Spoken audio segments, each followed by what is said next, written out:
New year, new pilgrim, and as is tradition around this time of the year we shift up, we're getting a broken character, a new pilgrim, a Snow White heavy arm. She is really strong, so let's talk a little bit about our first impressions on her. As usual, take first impressions videos not as a final review, but just what we've been testing after she comes out for a few hours. Before we start, also, hello to the internet, welcome back to the Waifus. I'm Sefhi, your favorite gambling addict.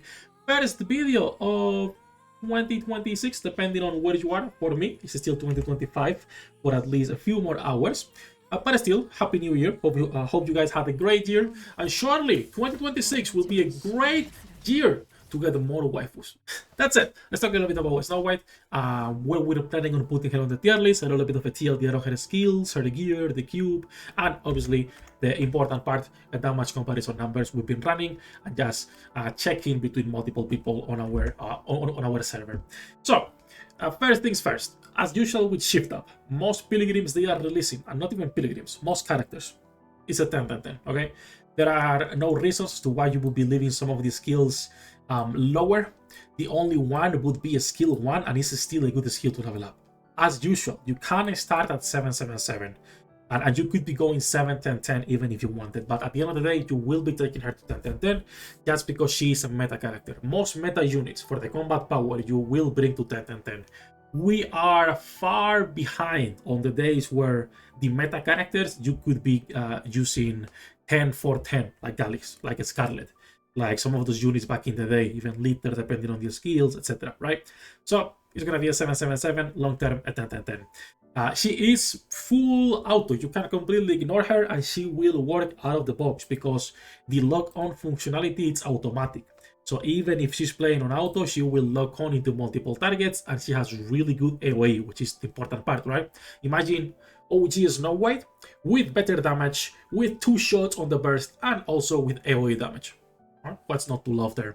The only thing on auto that you have to worry about is that she doesn't miss her shot. Auto is really bad when it comes to, like, you know, when the bosses are jumping around or if the boss moves a lot, auto will miss shots. That's like the only thing.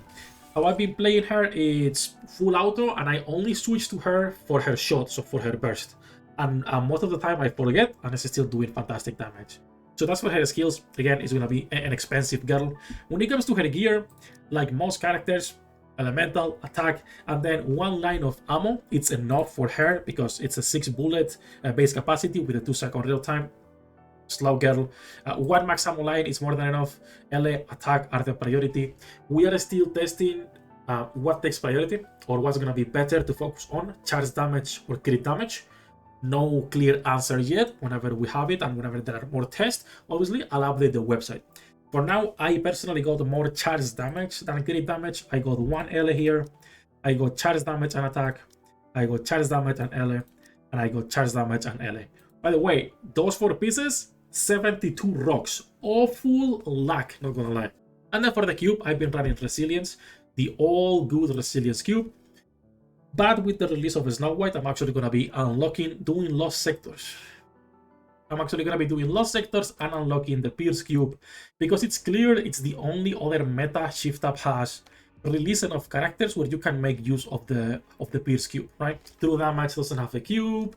If you talk about shotguns and pellets, there is no cube that benefits them, but Pierce, there is so many characters nowadays that it's a safe investment on that 3rd cube. So Resilience, Bastion, and the 3rd cube that I'm gonna start recommending people invest on is gonna be Pierce. The Destruction cube could also be good for her for the parts, but still she benefits more from just like the pure damage numbers she gets. That's it about the basic stuff. Let's talk a little bit about dupes. Nike has become a game that you do not need to pull for dupes. Anyone that tells you you need to MLB, it's baiting you. You don't need to MLB a single character in this game anymore. The game releases too many units and there is not enough resources to be MLBing them as a free-to-play. In my opinion, a copy of any character is good after you are done with the 160 wall, obviously, right? What reasons there are to MLB a unit or go past MLB? You're a spender, you care about competitive gameplay, either PvP or raids. The only valid reason, in my opinion, not those two, to pull MLB is if it's your wife.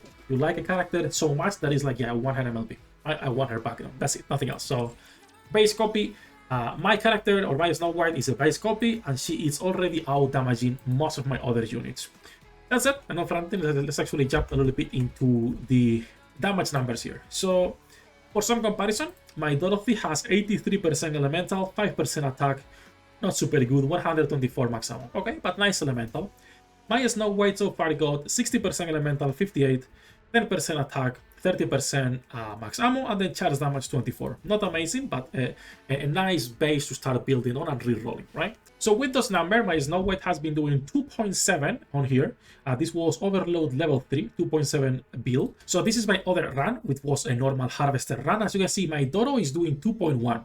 She's already fully clearing Harvester on auto. I only switch to her sometimes for the shot to make sure she doesn't miss, and she fully cleared Harvester. The only thing I had to manual, obviously, the QTE, right?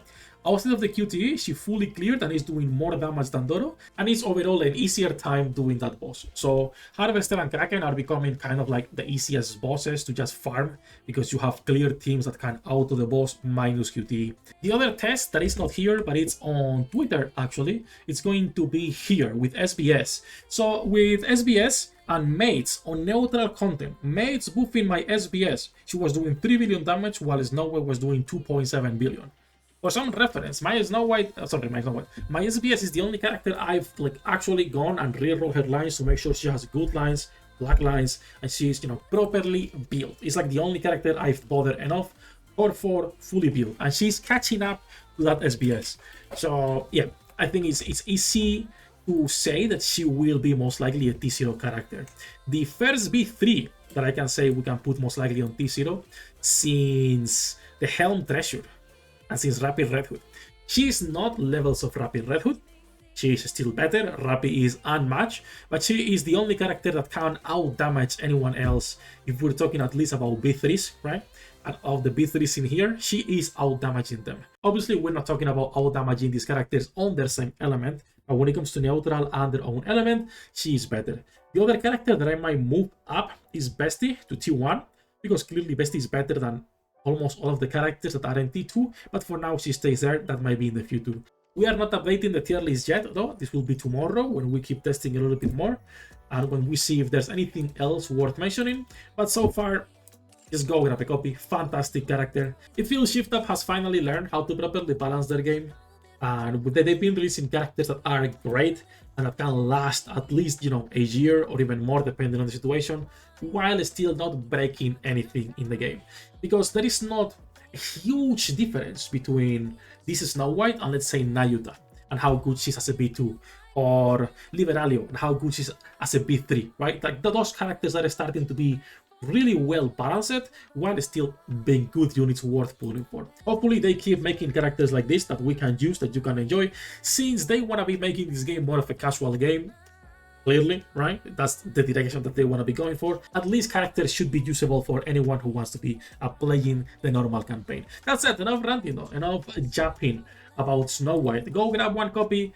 Worth it 100%. We were talking about the Pilgrim Selector yesterday. This is $55.